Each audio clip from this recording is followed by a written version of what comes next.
Hello dear viewers, আসসালামু আলাইকুম রহমতুল্লাহ। দেখতে পাচ্ছেন ইয়াম্মি জুসি এবং কত সুন্দর একটি তরকারি কাঁঠালের মাংস রান্না। মূলত এটা রান্না করতে গেলে আমরা তো এটাকে একটি তেলাপিয়া মাছের মাথা দিয়েই এই কাঁঠালের ভোতা রান্না করবো, যেটা আমাদের দেশি ভাষায় আমরা ভোতা বলি।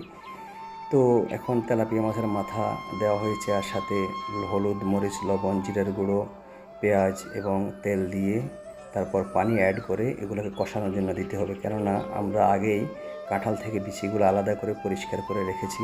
তো এই বিচিগুলো সর্বপ্রথম কষানোর জন্য চুলায় দিতে হবে, কেননা কাঁঠালের মাংসটা খুব জলদি হয়ে যাবে, সেটা নরম তুলতুলে হবে। কিন্তু বিচিগুলো যদি শক্ত থেকে যায় তাহলে খেতে ভালো লাগবে না। এই জন্য বিচিগুলোকে সর্বপ্রথম কষায় নরম করতে হবে। অলরেডি সেই প্রক্রিয়া চলতেছে। এই যে দেখুন, চুলায় বসে দেওয়া হয়েছে, বিচিগুলো দিয়ে দেওয়া হয়েছে পরিষ্কার করে। এখন বিচিগুলো ক্রমান্বয়ে নরম হবে। ওইদিকে আমরা কাঁঠালের মাংস যেগুলো রেডি করেছি, কাঁঠালের কাঁটাগুলো ফেলে দিয়ে, তো বাকি যে কাঁঠালের ভোঁতাগুলো রেডি করেছি সেটা এখন একটা ঝুড়ির ভিতরে নেওয়া হয়েছে। এখন এটাকে ভালোভাবে ধুয়ে আরেকবার ধুয়ে তারপর আবার পুনরায় ঝুড়ির ভিতরে রাখা হবে, যাতে করে পানিগুলো ঝরে যায়। তারপরে আমরা আমাদের রান্নার মূল ইয়েতে চলে যাব। তো আমাদের দেওয়া প্রতিদিনের এই সমস্ত রেসিপিগুলো সবার আগে পেতে আমাদের ভিডিওটি লাইক, কমেন্ট এবং শেয়ার, সাবস্ক্রাইব করে আমাদের পাশে থাকবেন।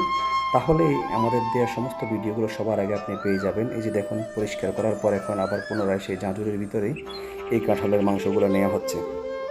এখন যেহেতু কোরবানির ঈদ, তো কোরবানি তো মানুষ গরু কোরবানি দেওয়া হয়েছে, আমরা কাঁঠালও কোরবানি দিয়েছি। এই যে দেখুন কাঁঠালের বিচিগুলো, এগুলো আবার কিছু ভেঙে এভাবে খায় বাচ্চারা, তো এটাও প্রক্রিয়াধীন। এই যে এখন সবগুলো পাতিলে দিয়ে দেওয়া হচ্ছে। দেওয়ার পরে এটা ভালোভাবে রান্না করা হবে, আর রান্নার পরেই দেখবেন যে এটার কত সুন্দর এমনি জুসি এবং কত লোভনীয় একটা তরকারির লুক আসে, এবং এটা খেতে অনেক সুস্বাদু, অনেক মজাদার। যারা খাইছে তারাই বলতে পারবে এটার মজাটা কেমন। আর যারা খান নাই তারা সেটা ট্রাই করে দেখতে পারেন। এই প্রসেসগুলো আমরা যেভাবে দেখাচ্ছি বা যেভাবে আমরা তৈরি করেছি, এইভাবে এই প্রসেসটা ফলো করে আপনিও রান্না করতে পারেন। তাহলে অনায়াসে আপনার কাছে খুব মজা লাগবে, খুব ভালো লাগবে। পুনরায় বারবার আপনি ট্রাই করতে আপনার মন চাইবে। তো এই সমস্ত ভিডিওগুলো প্রতিদিন সবার আগেই পেতে আমাদের সাথে থাকবেন। আমরা প্রতিদিন নতুন নতুন ভিডিও আপনাদেরকে উপহার দেবো ইনশাআল্লাহ। এই যে দেখুন, এখন সমস্ত কিছু একসাথে ওই পাতিলে যেখানে বিচিগুলোকে সিদ্ধ করার জন্য বা ইয়ে করার জন্য দেওয়া হয়েছিল, কষানোর জন্য, এখন সমস্ত তরকারিগুলো একসাথে করে দেওয়া হয়েছে। এই যে দেখুন, এখন কি সুন্দর লুক আসতেছে।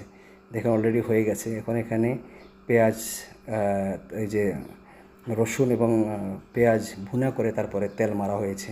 দেখুন তরকারির লুকটা কত সুন্দর, এমনি জুসি আসে। ধন্যবাদ সবাইকে আমাদের সাথে থাকার জন্য।